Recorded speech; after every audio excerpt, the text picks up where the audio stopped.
Hey, this is Jeff. Grab yourself a cup of coffee and join us at the table as we talk to another great leader about faith, church, and leadership. Welcome to the Leadership Drip. Welcome back to the Leadership Drip. Rob, my coffee's hot. The weather's hot here in Cleveland, Tennessee. It is springtime, and we are putting a wrap on some things. We're wrapping up season 4. Speaking of rapping. Jeff just rolled his eyes. For some reason, I just keep hearing this song, Tag Team, back again. I don't know. If you know, you know. You know what I'm saying? Like, have you seen the commercial where they do it in the, they make about dessert? Chocolata? Yes. That's why it's on my mind, because I'm dreaming of the chocolata scoop. I can't unhear chocolata now. It was on this total side note. We are already off track, which is not a surprise if you're a regular listener. So that's cool. I was listening to Sirius XM 90s on 9, and that song came on, and I think instead of the chocolata, which is I think what they say, I can't say for sure, but I think I was deep in the chocolata. So chocolate, and I'm scooping it as I'm driving. If you guys have any indication of where our mentality is, it usually centers around good tacos, good food, good chocolate, so all the things, and coffee, and the coffee, of course, yeah. But yeah, no, seriously, we're back on the show. It's great to be back, and we're wrapping up some things. I mean, it's been a crazy season on our show, just like everyone else's life through this whole year of just COVID pandemic conversations, and we're wrapping up a tremendous season of the podcast, our highest download season yet. Yeah, absolutely. Thank you for, if you're a new listener, thank you for partnering with us, joining with us. We really hope that these episodes have had some impact on your leadership, on your local church, on your local ministry.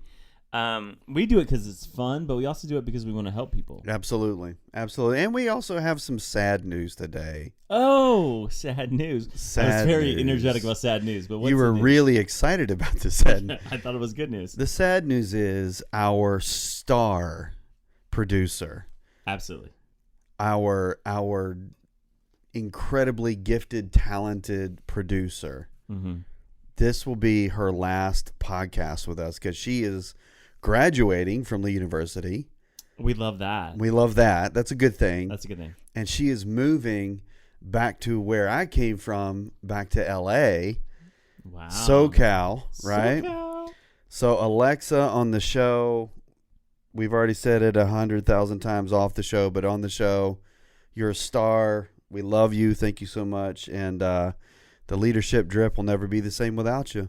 We do appreciate you, Alexa. And listen, I'm just going to be out there and say, if you're in California and need someone who produce sound, video, any of those things, Alexa is an incredible asset. Talented. And we've had some SoCal people on the show. Yeah. We may be reaching out to them. If you're listening, SoCal friends, find us. Hey, hit us up. Alexa's your girl for your job. But in other news that's not so sad, we've had incredible guests on the show, Rob. Fantastic guests. Like, I was looking down the list. We really started the school year, and so we operate our seasons kind of around the school year. Because we're here. Right. We met with Ben Stewart from Passion City, DC. We went down a list of incredible pastors, Banning Lipsher, Samuel Rodriguez. We had some influencers like My Unique Inez and Hannah Gronowski from Generation Distinct. We've had childhood heroes, Daryl Strawberry, on the show. Yes. Do you remember that? Yes. We talked home runs with Daryl Strawberry, and he just wanted to preach. Yes. And I was like, tell me more about the home runs, Daryl. Yeah. No, seriously. I want to know how you hit the ball so hard. And we just wrapped up with Mark Clark. And some faith heroes. Oh, yeah. Like John Bevere. I mean, that was such an important conversation for me. You know what I mean? Like, yeah, I know. On a personal level. So what our guests don't know is we had met John off the air. I think we'd said it on the show. Yeah, we met John off air when we interviewed his wife Lisa, and was super kind to us. And listen, his blessing. Like, I don't know if you remember the end of that episode, but he comes on and he goes, "I just feel the Lord so much on this podcast," and that sort of fatherly blessing over that was like lifeblood. It was like energetic and incredible. It was awesome. And then we had some really cool, just amazing leaders. Like Sam Chand, that was a great conversation. Sean Lovejoy, Derwin Gray, some world changers like Justin Giboney, Beth Moore. I mean, it's just been an incredible season for us. Yeah, I mean, and I was reflecting, and and sure, we can take credit for sending the email and going, hey, do you want to be on our show?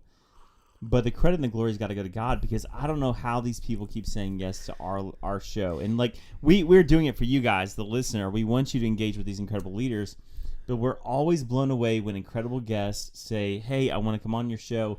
Some of them have found us, which I don't know even how. And some of them, their people have found us. If they only knew how truly uncool we are. Why do you confess these things on the air? Because it's fun.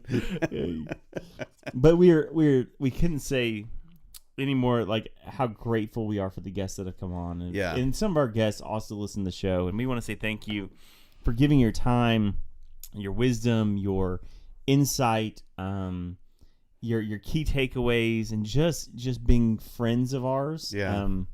People that we had no business being friends with are now friends, and we call friends, and it's incredible, all because of this show. And it's been really cool to see how the kingdom investment, just translates across so many different spectrums of life, of leadership, of influence, and and it's also kind of cool to see kind of some of the patterns that have evolved from these conversations about some things that we have sort of felt even before we started the podcast, right? Just really a lot of confirmation, some patterns, some heavy conversations, but it's been just an amazing kingdom investment. And Jeff and I mean, we always just kind of approach this podcast again because we're not big social media influencers. We don't have thousands and thousands of followers. Us, you should though, right? Whatever, but yeah, please do. Like, we appreciate that.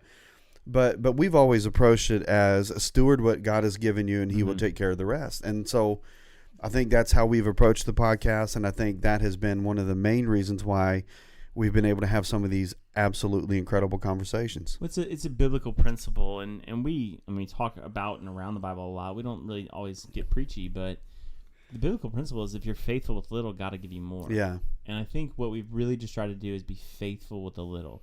Yeah. I reflect back, and we started with guys like Los Witt, who we need to get back on the show. He's done some things since we talked to him. He's been involved in a critical conversation that we probably need to jump into. Guys like Carson Case, like that's way back early. Beth McCord and your Enneagram coach. We just want to know more about the Enneagram. Those were the early first seasons, and God has just sort of kept bringing kingdom influencers across our path to weird connections, and just being the Lord opening doors we could never open. Some of those, we've named a lot of names, and this is like asking you who your favorite child is, which you never say. You love them all differently. Is what you say. But because it's a podcast, we can have some favorites. Who's been in the last year probably your favorite, maybe top 3 guests? Yeah, I think, well, again, like you, having a favorite is not possible for me because I don't have a favorite chocolate. I don't have a favorite color. That is true, right? Friends. Send chocolate to Rob. I don't have a favorite car. I don't have favorites. Like, I have genres of preference, right? So when I think about this past season specifically, and of course we could talk about the whole podcast, but this past season specifically, I think some of my favorite conversations for different reasons. One, just John Bevere on a personal level, right? Yeah. And I've already mentioned that, so I don't need to go into it. But that was a huge moment in my life when a leader like John Bevere, not in the podcast, but before, I'm talking 15 years ago, when I encountered his book Beta Satan, and the difference that made in my life, and kind of helping me get over some of the issues of offense in my own life, and the forgiveness and the story that came after that. But anyway, that was one of my favorites because it was like a full circle conversation. We had talked about John Bevere's Beta Satan book probably 2 or 3 years before. Yeah. Oh, absolutely. Like probably a year before we even started the podcast, we'd had that conversation. Yeah. And I think another one of my favorite guests, there were 2 leadership gurus we had on the podcast this year, this particular season. San Chan, Sean Lovejoy. I mean, these guys do leadership for a living, and they're like best friends. I found out after the fact. Oh yeah, which is hilarious, right? Yeah. And so both of them have been to Lee. They both know about Lee. They both are aware of who we are, but both of them have reached out to us personally on a personal level. Yeah. And like encouraged us, and like you know what I'm saying. They've been very responsive on a personal level. So I think those were 2 of my favorite guests, just because at the end of the day, this podcast is about helping leaders understand how to influence the next generation, right? How to engage them, how to employ them and deploy them into the kingdom work now, right? So, and these guys spoke directly to that. So those were two of my favorite episodes just because they were so raw, leadership oriented. Hannah Gronowski was incredible. I loved Hannah. And we've talked, Hannah and I have talked a couple times after. You're trying to get her here to lead. Yeah, actually, we're trying to get her to lead here in the fall. Hopefully that'll work out.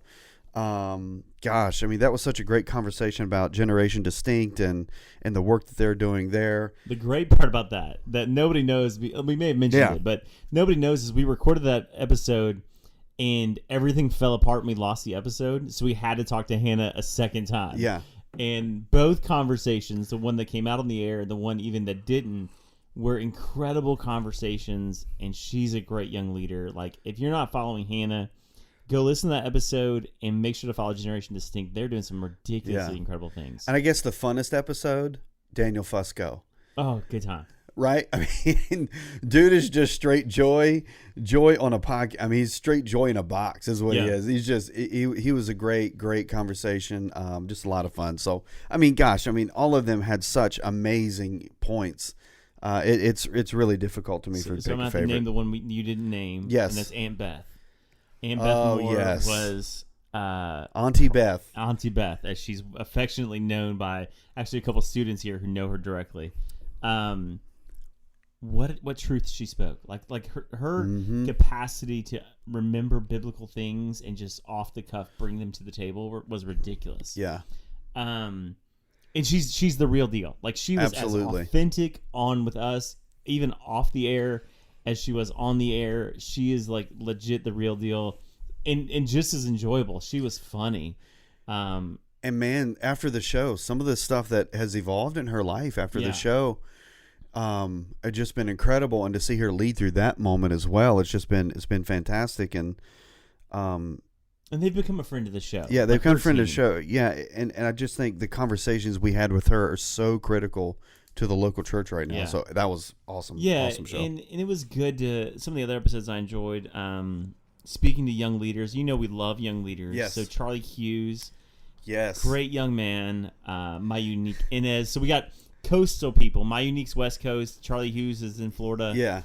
And they're both leading young adult ministries and doing well at that.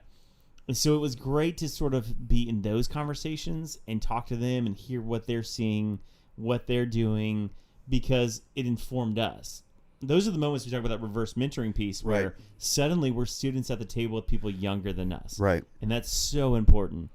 I'm at Daryl Strawberry was like, listen, I only took the episode because and I'm going to confess this, his team pitched the book to us. They're like, hey, do you want to talk to Daryl Strawberry? And I was like, every day, all day. Like, I grew up watching the guy hit home runs. I don't care if about the book or not. If Daryl Strawberry wants to have a conversation, let's have a conversation. And it was a great book. And I think that conversation is so interesting from all the rest. You set it apart because here's someone whose success level was enormous. Yeah. Outside of the spectrum Hall of Fame. Christian. Yeah. Outside the bubble of this Christianity famous thing, which was a whole other conversation to talk about, and has faithfully given his life to the Lord to serve Him. It was just such a cool conversation to and he still talks about the joy of playing baseball, but the preacher, the evangelist in him just spilled out in that episode. Yeah, and it was a lot of fun to talk to him. So that was good. I mean, those are the ones that I remember. Like, I called my dad and I said, "Dad, you'll never guess who we're having on the podcast. I'm having Daryl Strawberry," and he's like, "You gotta send me the episode." I think I sent the book to my dad, like, because he's a bigger baseball fan than I am. So what's so maybe, and again, we want to be students. It's one of the pieces of the puzzle of this podcast is that we are not the experts in the room. We're just students like everybody else. So what's one thing you think you learned from these guests that you've taken away and implemented in your own life? Man, that's a tough one. But I think on a personal level, the pastoral encouragement and the pastoral sort of insight and vision, and I think of three episodes: Derwin Gray, Sammy Rodriguez, and Mark Clark. On a pastoral, as a personal like this is what I do. Right? I'm the campus pastor at Lee University, but before that, I was in pastoral local church pastoral ministry for 20 years. But point is, on a pastoral level, I think those three guys spoke something into me personally that I learned about myself in terms of dreaming. And we've talked a lot Jeff and I have talked a ton about dreaming, and we'll talk about maybe some dreams later that are coming to fruition for both of us. But just that ability to step into the God-given desires of your life with great courage, risk, and just doing that with such integrous character, which would seem to be like, the backbone of those conversations about being true to who God has called you to be and what God has called you to do, about not trying to be someone else or model yourself after someone else's calling or whatever. Like, we learn something from everybody, but just that permission to live authentically how God has called me to live in my calling, in my pastoral role, in my ministry, I think was, and it's something, did I learn cognitively? No. Is it something that I learned spiritually to apply? I think so. I think that's the principle. Like, some of the information we've heard is new, some of it's not. Some of it's just the echoes of what the Holy Spirit's already been dealing with us on. We talk about that a lot off the air. Is like when we walk away from a conversation, we're like, that dug at me, and God had already been talking about that. And here's a friend and a guest coming on saying those same things, and it's just like, I remember Sam Chan saying, like, he's such a quippy, like he makes things very memorable. He goes, "The only person who starts at the top is the person digging a hole." Yeah. And that was such a good reminder that we're all sort of working to grow, like, and move forward. And if we start at the top, there's only one way to go, and that's down. And Sam I've had some conversations with Sam and Sean Lovejoy, like you said, and they are leadership gurus, and they are making deep investments in people, and they made a deep investment in our leadership, and still are, concurrently, and in our listeners. I mean, like, I think those are episodes that you need to probably listen to once or twice a month if you're a leader, because it was such deep leadership insight into just basic leadership, church leadership, spiritual leadership. I love Sean Lovejoy's sort of definition of success. Mm-hmm. It wasn't about numbers. It was about his family and his time and those measures, and not about how well you're doing the other stuff, but how well you're doing things at home and in your own life. Yeah. And that was really sort of a great reminder, especially the season I'm in, is like, hey, I got to make sure I take care of that before I run into these other things. And I think some other great lessons we got out of this season, and these are probably more difficult conversations, right? So the conversation we had with both Derwin and with Justin Giboney, right? In case you don't know, Jeff and I are white, in case you couldn't tell that. I don't know if that's living in the South. Living in the South, right? And so we had two really awesome conversations, difficult, not because of belief differences, but because the perspective is different, right? So we talked a lot about the issue of race and church and culture, and how our faith plays out with justice and mercy. And I think, with Derwin, man, he just went on a rail through the book of Philippians. It was so good. So good. And then the work that Justin is doing with the AND campaign. And this guy he's an African-American. Mm-hmm. He's a Democrat. He's in politics and government. Vanderbilt educated lawyer and football player. Like, our stories are so different, right? You know what I'm saying? Mm-hmm. But it was a powerful conversation that I think was a unifying conversation, because it really helped me personally get some perspective on a lot of things that students on our campus who are students of color are going through, how we can minister to them better, how we can serve them better, how we can love them better, and how I can educate myself better, right? Yeah. I do not claim to have attained it, right? But those things, I press on towards the high calling, which is in Christ. And so just those were challenging conversations, but extremely helpful. Well, I had both those as the most challenging conversations of the season. Not that those guys were not personable and enjoyable. They were fantastic. But entering the conversation, especially with Justin Giboney, about race, about politics, on the heels of the 2020 election and all the things that have happened in the United States the last 12, 18 months that have sort of been in the news in the forefront. I just remember him saying about politics, and he's a Democrat, but he's saying it's okay to be sort of politically homeless, right? And that just resonated with me because I don't side heavily one way or another. I kind of find myself a lot of times in between, and he went on this whole like sort of understanding and help really me. If nobody else got anything from it, I got something from it. That we have to be engaged in civics, engaged in politics from a kingdom mindset, not a political party. Right.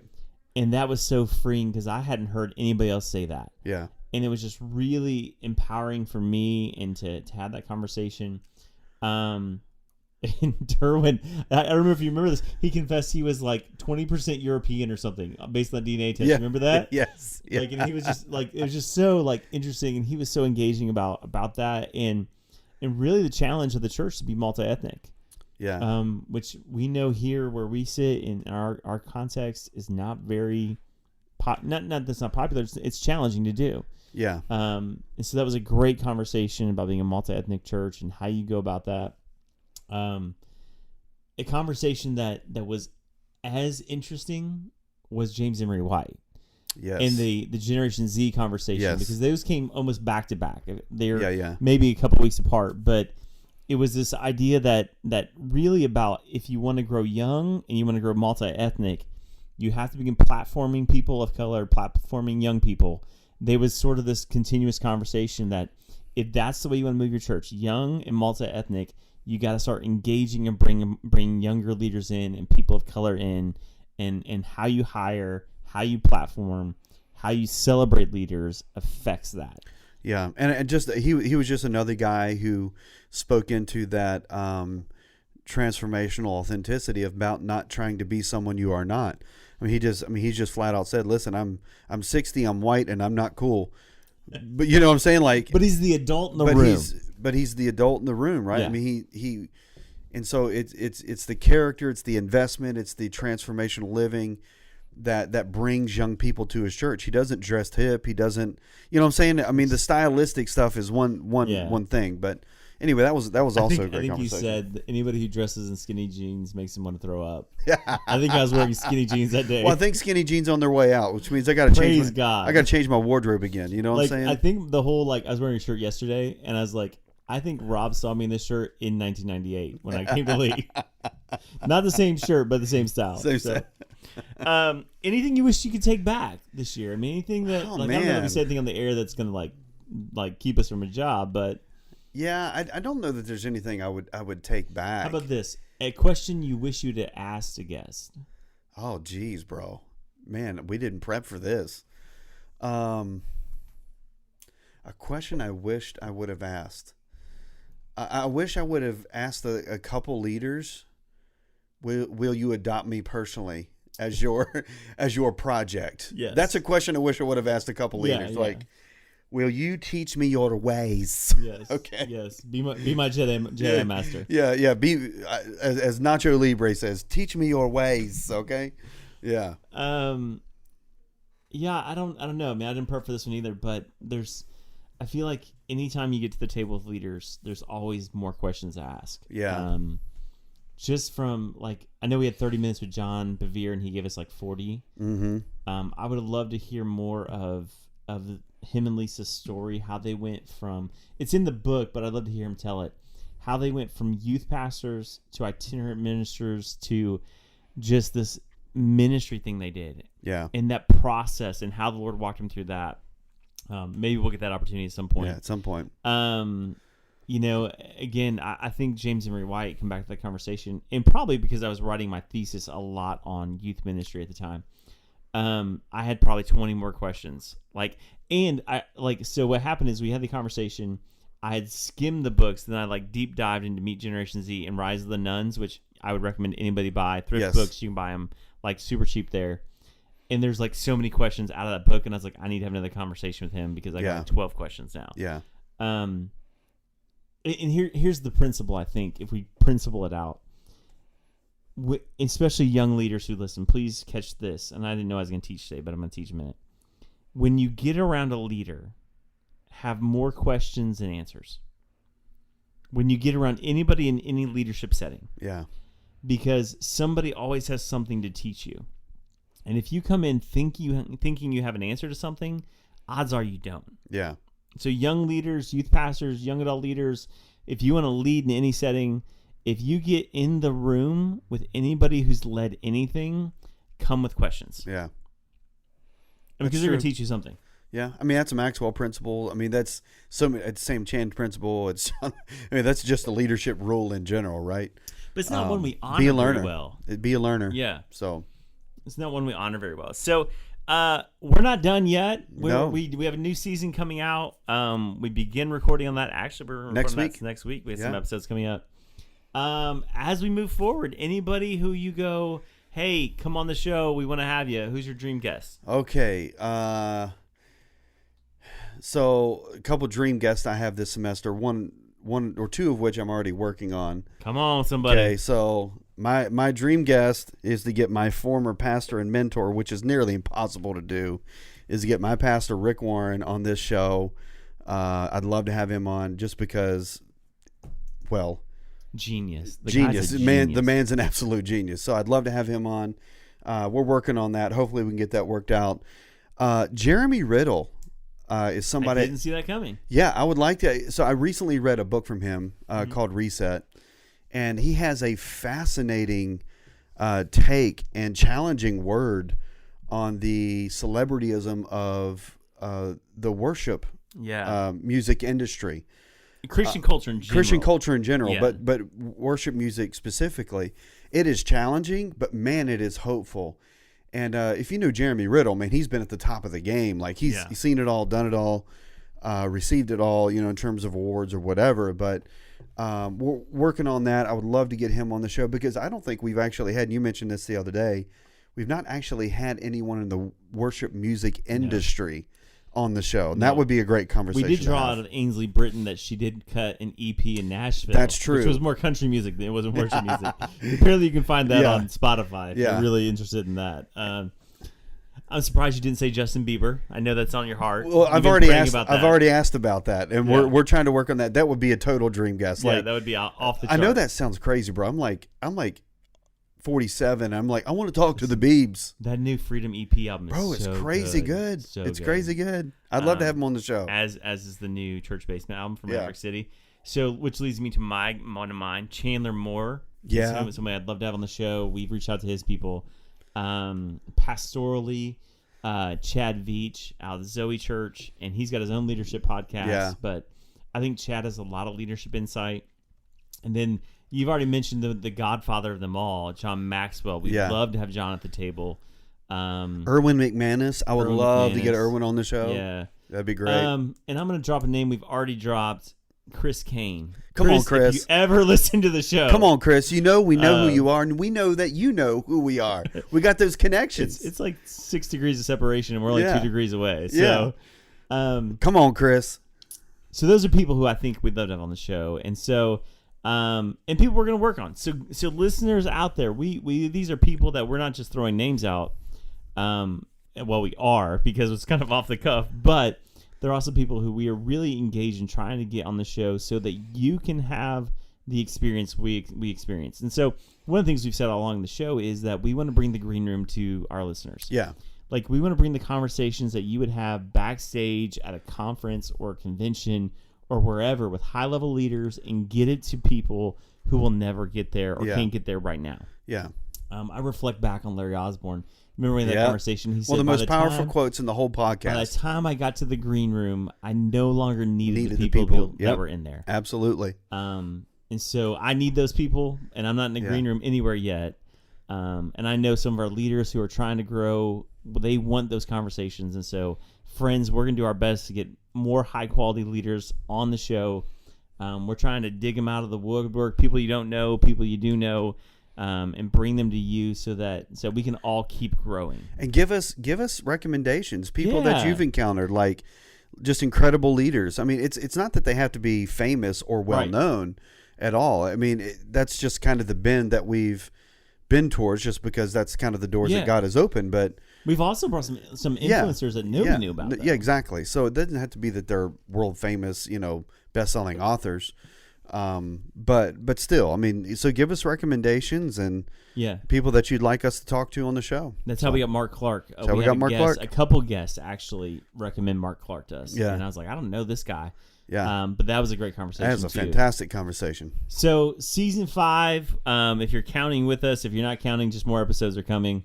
More guests are coming, high quality leadership content.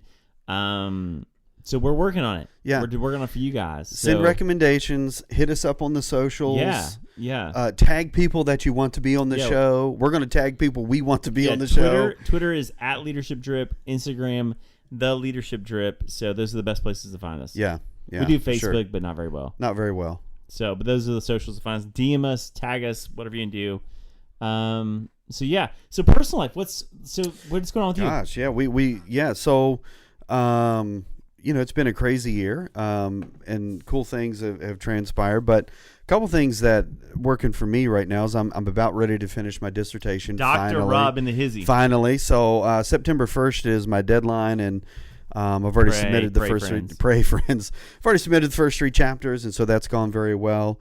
On the quiet front, I'm not ready to announce yet, but there's some personal leadership consulting things that I'm working on, which I'm really, really excited about, that have kind of evolved out of this show this season. Excellent. And then here on campus, and Jeff, I'm going to be. This is so new. Jeff doesn't even know yet. Breaking news, friends. Breaking news. I am working on a conference for next year that I'm really, really excited about, that centers a lot around some of these conversations that we have had. And I'm going to give you one key word. All right. Keyword is exiles. Exiles. So some really cool stuff in the works. Really excited about that. And then just on a personal level, things are great. Family is good. My wife and I are celebrating our 25th anniversary in just a couple weeks. Congratulations to you and Dana. So we're going to sun it up in Hawaii with some friends who live there. He is bringing Kona coffee back, friends. Don't let it get by you. There will be Kona coffee. So, but yeah, man, it's been an exciting year. God's done some great things, and the campus is good. There is an undercurrent of revival happening on campus that we don't get to talk about a ton on the show. Yeah. We've had some challenging times this semester on a couple different fronts. Mm-hmm. Everything from protests to just it's been challenging, difficult conversations. And those are all externals that are covering up what God is really doing underneath. Mm-hmm. And that's what I'm excited about seeing happen on campus this coming year, because I believe God is going to really bring to the surface that bubbling of revival that's happening on our campus, and it is good stuff. I think Lee is a microcosm of what God is doing with young people and young adults. I agree. Everywhere. Yeah. So how about you, man? So you got some exciting news too? Hey, yeah. So this episode releases Tuesday coming up. Yeah. So we were always released on a Tuesday. And Saturday I will be graduating with my Master's of Arts. Finally done. The thesis is done. If you follow me on social media personally, you know that I got an A- on that. So praise the Lord for that. So I will get my cool robe and all the things, or hood. I get a hood, right? You get a hood. Yeah, you get hooded. I may wear that for like 2 weeks straight around the house. The kids are just gonna see me in that. I won't make them call me master because that's weird. But I'm gonna celebrate big time. My father-in-law is coming to make some barbecue, which I love. He's like the master of barbecue. And Rachel and I are really stepping out of faith. Yeah. This podcast and some of our conversations and some things we talked about off the air. We're planting a church here in Cleveland. And so we're partnering with the Assemblies of God, some friends there, and taking a lot of the lessons that we talked about with leaders here in the podcast and implementing those things.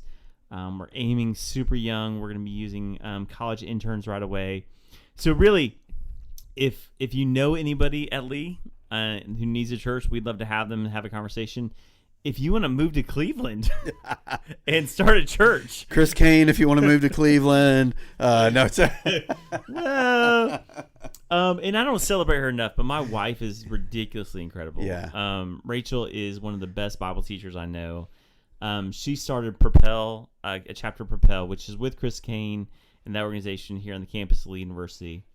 And so she's growing that, and she's got some things in the works for that, and we're planting a church, and we are throwing ourselves heavy into this life of ministry. And we're just excited about what God's doing next. And what's always, and you know this, and I'm sure every leader knows this, there's this tension of excitement and fear that's always held in place. Man, that's a great place to be, man. I don't know, but it's great. I know it's a great place to be. And so, Jeff and I, we've been friends for 20 years, and really even since I moved back to Cleveland from California like 3 years ago. Yeah.